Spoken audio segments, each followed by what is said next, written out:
And it's time for Lefties Losing It. Time to check in on the lunatic asylum masquerading as a news network. MSNBC is calling itself MS Now these days, but it's still just as dishonest and delusional. Here they feature a woman called Megan Hayes, who goes on some wild rant about Donald Trump suffering cognitive decline and ageing rapidly. Let's have a listen, and then I have an absolute doozy for you. That this is a real concern that he falls asleep during press conferences, and who is making these decisions. It seemed the last person in his ear makes the final decisions, or testing that they're doing in focus groups of what targets the most hate is what he seems to say out loud, regardless if it has anything to do with the actual policy at hand. So, I think that the American people are starting to see more of this, and I think that this will come to fruition in the midterms. Yeah, the man who functions on just 3 to 4 hours of sleep a night, the one who members of the media, including TDS-afflicted CNN reporters, say they cannot keep up with, he's the one suffering cognitive decline. How stupid do they think the American people are? Well, the fact that they would have this woman, Megan Hayes, pushing this propaganda tells you just how stupid MSNBC or MS Now think their audience is. Because Megan Hayes, who you just saw, is the same one who was in this bunny suit. Yes, she's the former White House staffer dressed in an Easter bunny costume who intervened to save President Biden from embarrassing himself by wandering off in the wrong direction or trying to answer journalists' questions. Yes, that actually happened. They had a staffer in a bunny suit handling the president, and that same staffer is now on MS Now defaming President Trump. And it's not just her. MS Now also had this doctor on who a year ago was telling us how sharp Joe Biden was. Apparently Biden was in excellent shape and robust. That must be why the Democrats dumped him. And this doctor now claims Donald Trump is tired, incoherent and slow. These people exist in a parallel universe, or they're liars. You decide. Cardiovascularly, he's in excellent shape. I'm a pulmonologist. I see this all the time in octogenarians. I think he's actually quite high functioning as an octogenarian and keeping up that schedule. But it's clear that there's age-related cognitive decline. I mean, that's obvious. His response to somebody fainting in the Oval Office really conveyed that. He didn't show any signs of concern. He didn't really do anything. He was slow to respond. And that slowness and fatigue you're seeing more and more in his public events. So that's one. 2, he's confused a lot. 3, he sometimes mumbles sort of incoherent nonsense when he's asked a question in the press pool in the Oval Office. I wonder why trust in the media has plummeted to record lows. It's a mystery. Now let's have a laugh at Kamala lovers. They gathered in Nashville on the weekend to hear from the failed presidential candidate.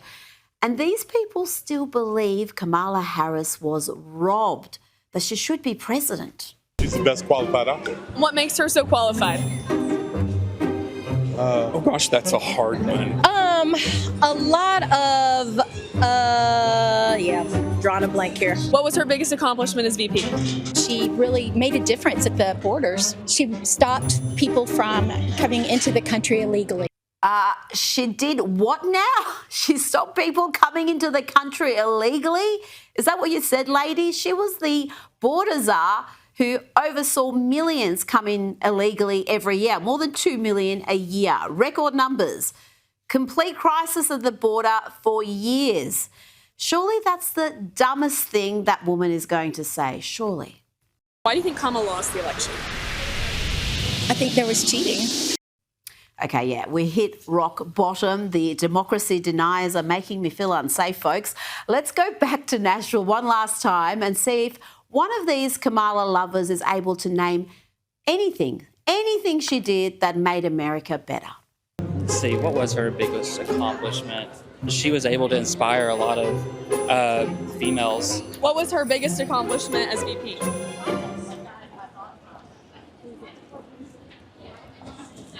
Now, pop star Sabrina Carpenter had a little tanty because one of her songs was used in an ICE video.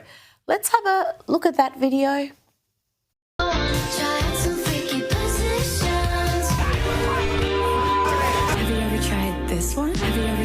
this one? Have you ever tried this one? She posted, "This video is evil and disgusting. Do not ever involve me or my music to benefit your inhumane agenda." And the White House didn't take that lying down. Here is the response from Deputy Press Secretary Abigail Jackson. She said, "Here's a short and sweet message for Sabrina Carpenter. We won't apologise for deporting dangerous criminal illegals, murderers, rapists and pedophiles from our country. Anyone who would defend these sick monsters must be stupid, or is it slow?" Let's bring in host of Sarah Gonzalez Unfiltered on Blaze TV and VP of the Texas Family Project. Sarah, I love that they are on the front foot always, and it's something that has been lacking over the years from the GOP. Yeah, I totally agree, Rita. Thank you for having me on. I completely agree that this Trump administration 2.0 will be one for the history books, the optics, the PR, not just from the White House, but from all of these different government agencies, all of these different departments. They seem to understand what time it is. They seem to understand that the mainstream media in this country has lost its footing. They have lost their stronghold on the American people. And if we can get this in front of the American people on social media, we can get way more traction than on a CNN or an MSNBC. And that is exactly what the Trump administration is doing. I personally love it. It's one of my favorite things to log on to social media and see the Trump administration, see the White House accounts fighting back, because the fact of the matter is the American people are with them. We all agree these people should not be in our country. We don't care one bit about what some singer is upset about with regard to her song. All we care about is that the deportations are happening and that they are happening at an accelerated rate, and liberals can cry harder about it. Now, the Democrats and their propaganda arm, the bulk of the mainstream media, is right now up in arms. They're really going after War Secretary Pete Hegseth over strikes against narco-boats. They're suggesting killing these drug runners is some sort of a war crime. I could play you 100 examples, but here is the View's Sunny Hostin.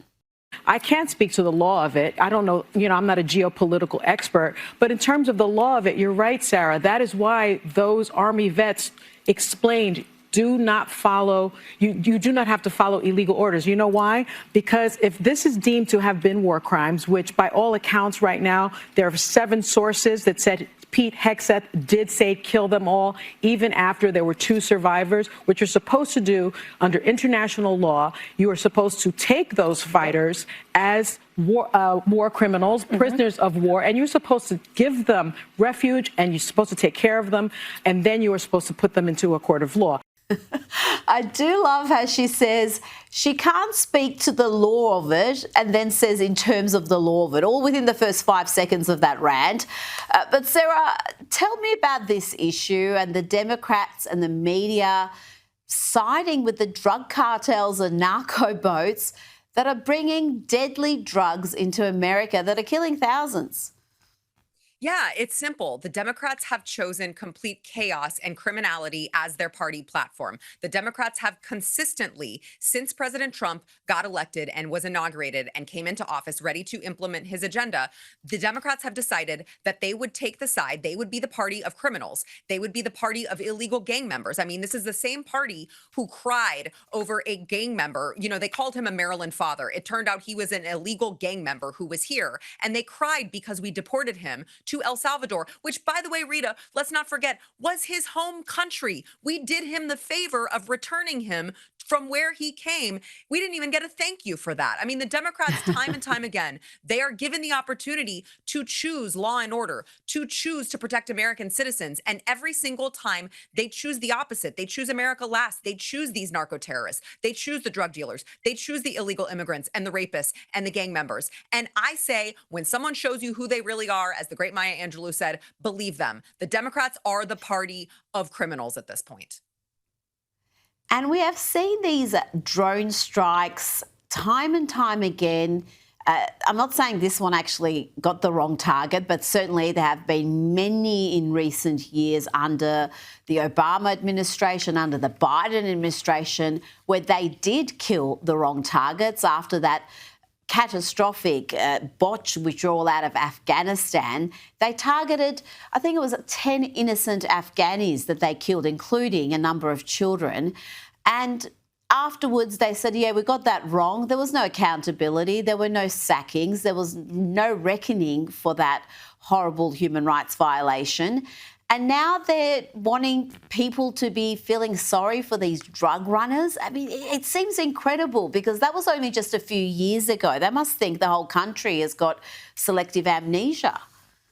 Yeah, no, you're exactly right, Rita. And I would say this, I would take it a step further. It is such a slap in the face. It is so offensive to the millions of American families who have had to deal with burying their loved ones because of these drugs that are being run into our country. I mean, think about these people, these narco terrorists. They are profiting off of American death. They are profiting off of Americans being harmed.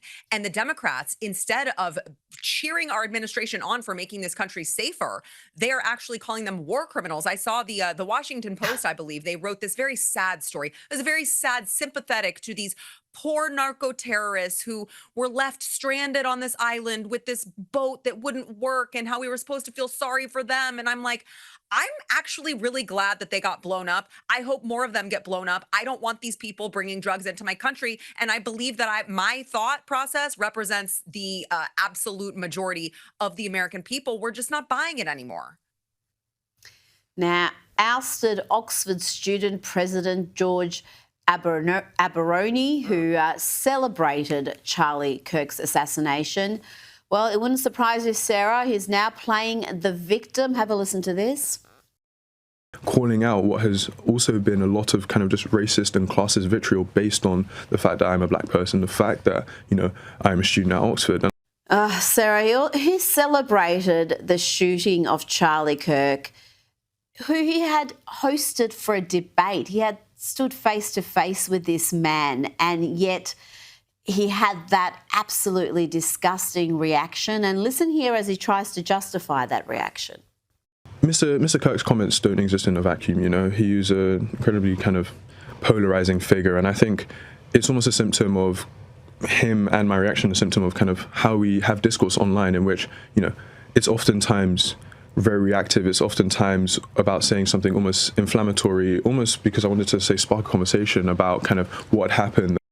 Oh, geez. There you go, Sarah. He's just trying to spark conversation.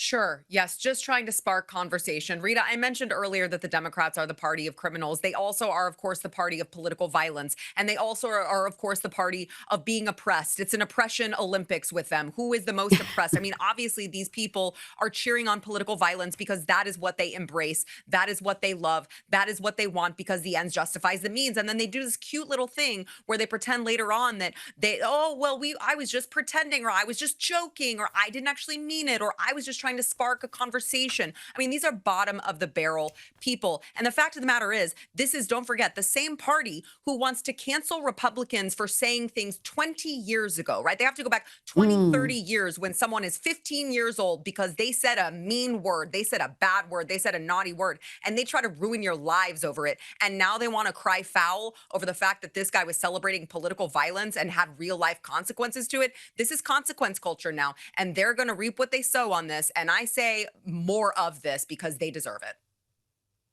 And the left is the same wherever you look, whether it's the Democrats in the US, whether it's the Labor or the Greens in the UK, or our own left-wing activists here in Australia. They're all cut from the same cloth, and it's the same issues, the same excuses, the same rationalisations. Now, I want to ask you about Thomas Crook. We had in the past couple of weeks new data on this man who came a few millimetres from changing the history of the world. He came a few millimetres away from assassinating President Trump in Butler, Pennsylvania. We saw his online footprint for the first time a couple of weeks ago, the way he was radicalised, his far-left political views. And yet the Media Research Centre report that not a single one of the nearly 1,000 stories pushed by big tech news giants, Google News, MSN News, Yahoo News, AOL and Apple News, covered this story, covered the New York Post bombshell expose, revealing also how the FBI botched the Crooks probe.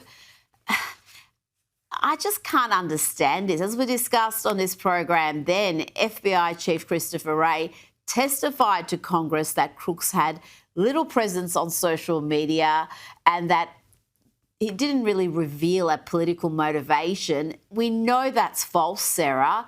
Why are so many media outlets reluctant to cover this extraordinary development in this extraordinary story?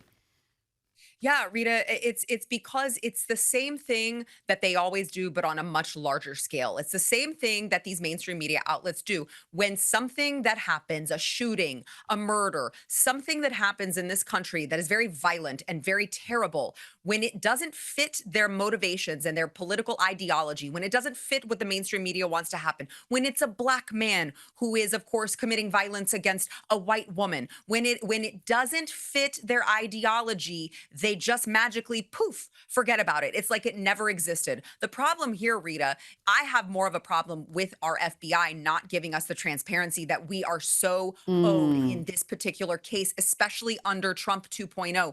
We need answers. I want to know why Christopher Wray and his associates went to Congress and testified and told Congress that this man not only had a very small digital footprint, but also had one in which he espoused Republican ideologies. Now we know the rest of the story, which is, of course, Rita, when you go through it, he was a Republican. He was a Trump guy until all of a sudden, Rita, mysteriously in 2020, he was espousing the exact opposite rhetoric. He was espousing very violent rhetoric against President Trump and other Republicans and political leaders. Why was that? What happened in that COVID era to radicalize Thomas Crooks? We need answers to this, and the mainstream media is not going to search for them. So we really need independent journalists. I've been covering it on The Blaze, people like Miranda Devine over at the New York Post. We need to be digging for these answers, and we need to not let up, because we really need to understand why this happened, how this came to be, and who all was behind it. Absolutely. How he was radicalized, and that online footprint for that last 4 years of his life was significant. It wasn't just one or two posts. This guy was radicalized. He became a hard left activist after, as you said, initially being pro-Trump back 4 or 5 years earlier. So this is something that certainly needs further investigation. Now, I want to ask you about the president's health and mental acuity. This has come under scrutiny. The New York Times is very concerned about President Trump's health. They're saying shorter days, signs of fatigue. Trump faces realities of aging in office. I mean, this is rich work coming from the New York Times that ignored or actively covered up the real cognitive decline of Joe Biden. Sarah, tell me about this story and what the reaction has been. Oh, I mean, it's just, I couldn't laugh more at this story. This is the most laughable article. Shorter days, greater fatigue. I mean, we just had a Weekend at Bernie's president for 4 years. The guy was like 250 years old. He couldn't walk. He couldn't talk. He couldn't make string together a coherent thought. And on top of that, I believe it was something like 40% of his time in office he spent on a Delaware beach, like a beached whale just laying out, right? We're just sunbathing. And so it's just laughable at this point. They want to take every opportunity they can to try to get Trump. The problem is they're just never going to get him. The guy is, for whatever reason, he's healthier than a horse. He is healthier than most 40-year-old men. It's just, he's an enigma. He is a mystery. And on top of that, not only is his body in perfect health, his mind, obviously, he's there. He's sharp. He's holding press conferences multiple times a day. He's talking to reporters. He's the most transparent president ever. So it's just laughable at this point. Here in the United States, we really, honestly, we laugh at these media outlets who try everything they can. They tried to stop him from getting into office. They tried with the 91 indictments. They tried raiding Mar-a-Lago. They tried assassination attempts. It didn't work. He's in office. The American people wanted him, and now they will try at whatever the cost to try to discredit him. The problem is nobody believes them anymore. Sarah Gonzalez, thank you so much for your time. Thank you. Welcome back. Joining me now is writer and comedian Michael Loftus. Michael, let's start with the man known formerly as Prince Andrew. We now call him Andrew Mountbatten Windsor.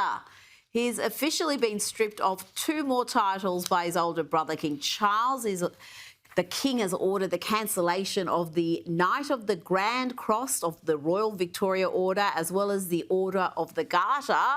Michael, that means Prince Andrew, I still call him Prince Andrew. I shouldn't, because he's no longer a prince. Andrew only has 1 remaining title, a honorary Vice Admiral in the Royal Navy, and the government is working to remove that as well.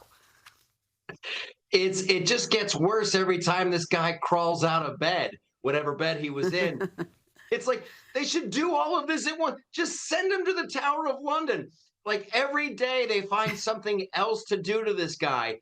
It's like a bad sitcom at this point. He's going to end up in an apartment above a hardware store. Everybody's going to call him Andy. They just now decided to take away the Order of the Garter, which I looked up. That was formed in like the 1300s. It's like the highest honor for chivalry. They didn't think to take that one away on day one. They're just now getting around to taking away the chivalry one.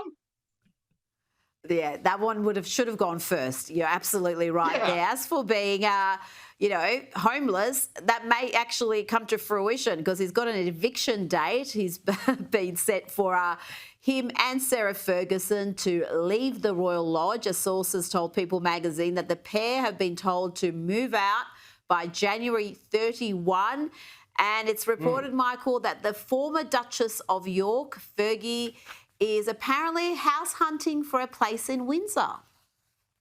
Yeah, it's going to be so awkward. This is practically green energy. It's going to be so awkward because she lost her title too, and he lost his title, but their kids still have theirs. So they're still going to get invited to royal birthday parties. And then Andy and Fergie are going to have to show up in their rental cars. It's going to be bad. It is weird, isn't it? If your mum and both your mother and father do not have royal titles, how can the children have royal titles? I know the children have done nothing wrong to be stripped of their titles, but then you could argue they did nothing to earn them in the first place. So, yeah, that is an interesting situation. Now, let's talk about the co-founder of a major modelling agency quietly exiting the company after her very friendly emails with Jeffrey Epstein resurfaced. Faith Kate's emails with the convicted pedophile are from 2017. Now, that's 2 years before Epstein was arrested on federal sex trafficking charges, but it's several years after his first conviction for being a pedophile, for having sex with a 14-year-old. That dates back to around 2008. Michael, in these emails, she gushes about how she always wants to see him. Yeah, it's really bad. And Faith Kate or Kate Faith, whatever. She's got one of those names that it's kind of creepy, which either way you say it, it doesn't sound right. But yeah, who's emailing a guy after he just got out of jail for a horrible charge, and she's like, "Hey, what's going on at the island?" That's like going back to a restaurant where you got food poisoning and like begging to go back. They should find everybody who was emailing this guy after he got out of jail and just say, you might want to resign now. You might want to just hit the road now. Well, he did have dinner parties with some very high-profile individuals who had no issue breaking bread with a man who was a convicted pedophile. It really is astonishing what $1 billion can do for you. People can forget all sorts of sins. Katy Perry and Justin Trudeau, I think were amongst the first to say these two are a couple, and they've been spotted again, this time in Japan. The couple were photographed walking through a popular tourist area as they headed to a restaurant for dinner and a show. Michael, Katy Perry is in Tokyo and she's continuing her Lifetimes tour. Is Justin Trudeau now just basically a handbag? Is he just some sort of a wag who accompanies his more famous partner around, serving no useful purpose beyond being good company? Yeah, I think you nailed it. I think he's just the human embodiment of a handbag. She's like bored. She's like, I had an elf from Lord of the Rings. Next, I think I'm going to get like a crazy woke world dictator wannabe, something Canadian without a backbone. I just hope she can get him pregnant and they have a lovely child and they can start reproducing. Poor Japan, haven't they suffered enough? First 2 nuclear bombs and now this unholy couple from the 7th layer of hell. Make it stop. Oh, goodness me. Imagine if there is a Trudeau baby. That would be fantastic. Because she is an astronaut, you know. I forgot to mention that, so I've just got to put that on the record. She is an astronaut. She's been in space. Now, quickly, we've got Oprah Winfrey in Sydney at the moment. She's on a speaking tour in Australia. She's was spotted leaving her hotel barefoot. I don't know what that's about. Michael, last time she was in Australia, she was a massive star. She's not that big anymore, is she? Both in body and in reputation. I was going to let that slide. You know what I think it is? I think these hotels where she's staying, you've got some hooligans at these hotels. They're like, "Oh, Oprah, what we all do in Australia is we take off our shoes and then we walk around outside." They're just making her do tricks. You guys could say, I take a little bit of lunch meat and I put it on the corner of my eyebrow. That's what we all do down here, Oprah. You could make her do anything you want. Or maybe she's got a Foot Finders account and she just needs to be barefoot to make a little bit of money. Oh, goodness me. Imagine if she's got a OnlyFans foot fetish account. I'm sure she does not. How dare you, Michael Loftus, for putting that thought in our heads. Thank you for your time tonight.